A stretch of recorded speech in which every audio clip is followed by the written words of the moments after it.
আসসালামু আলাইকুম। আমরা দেখব আজকে কিভাবে আমাদের অ্যাপসের মাধ্যমে সদস্যগুলো তথ্য দেখতে পারে। সদস্যরা চাইলে ইচ্ছা করলে আমাদের অফিসের সকল তথ্য, তার জামানতে কত টাকা আছে, অর্থাৎ সঞ্চয়ের কত টাকা আছে, লোনের কত টাকা আছে, সকল তথ্য পেয়ে যেতে পারেন। তার জন্য আমরা প্রথমে অ্যাপসটা নামাবো। প্রথমে প্লে স্টোরে যায় সার্চ করব স্বস্তি ই পাসবুক। এই যে আসছে স্বস্তি পাসবুক, এটা আমার প্রথমে আমরা প্লে স্টোর থেকে ডাউনলোড দেব।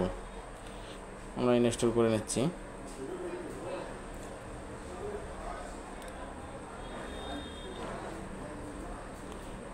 ইনস্টল করা শেষ, প্রায় ইনস্টল হওয়া শেষ।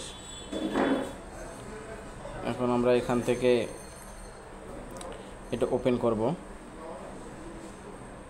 ওপেন করার পরবর্তীতে দেখা যাচ্ছে যে আমাদের এরকম একটা ড্যাশবোর্ড চলে আসবে, এরকম আসবে। তো প্রথমে আমরা অর্গানাইজেশন নেম দিব।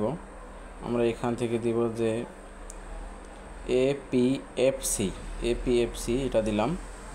এটা শুধু একবার দিলে হবে, আর পরবর্তীতে দেওয়ার প্রয়োজন নাই।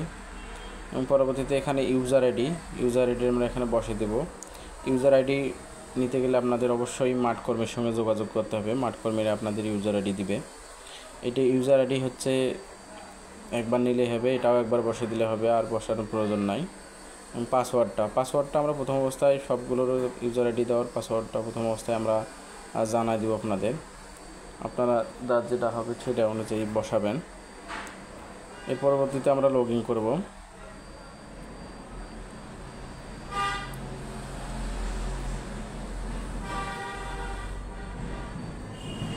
লগ ইন হতে অনেক সময় নিতে পারে। যদি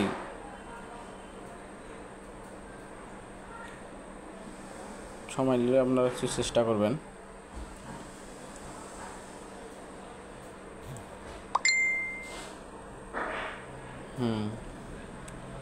চলে আসছে। এখানে দেখেন এই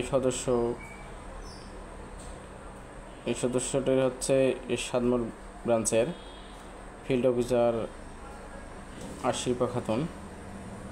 কন্ট্যাক্ট নম্বরে দেওয়া আছে, ওনার ফিল্ড কর্মীর কন্ট্যাক্ট নম্বরে দেওয়া আছে। আপনারা চাইলে বাংলাও করে নিতে পারেন। আমি মনে হয় আমার বাংলাটাই সুবিধা, তাই আমি বাংলাটা করে নিলাম।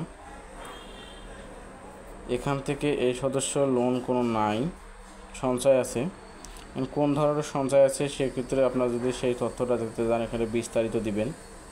বিস্তারিত দেখাবে যে সঞ্চয়ের নাম দেখাচ্ছে বিপিএস, অ্যাকাউন্ট খোলার তারিখ 5 মে 2025, অ্যাকাউন্ট নম্বর এত, 10 বছরের জন্য খুলছে। এটা 10 বছরের জন্য খুলছে, ইন্টারেস্ট হার সব কিছু এখানে তথ্যটা দেখাবে। এখান থেকে আপনারা সবগুলো নিয়ে দিতে পারবেন। অথবা যদি আপনি মনে করেন যে আমি এভাবে দেখব না, আমি দেখব যে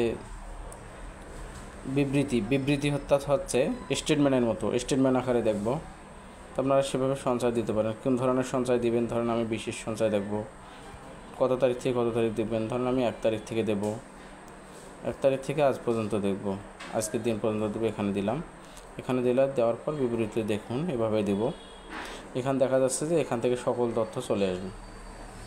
আপনারা চাইলে এভাবে তথ্যগুলো দেখতে পারবেন। আশা করি বিষয়টা বুঝতে পেরেছেন। সাথে থাকার জন্য সকলকে ধন্যবাদ। যে কোনো প্রশ্নের জন্য আপনারা কমেন্ট করতে পারেন, কমেন্ট করে জিজ্ঞেস করতে পারেন। আসসালামু আলাইকুম।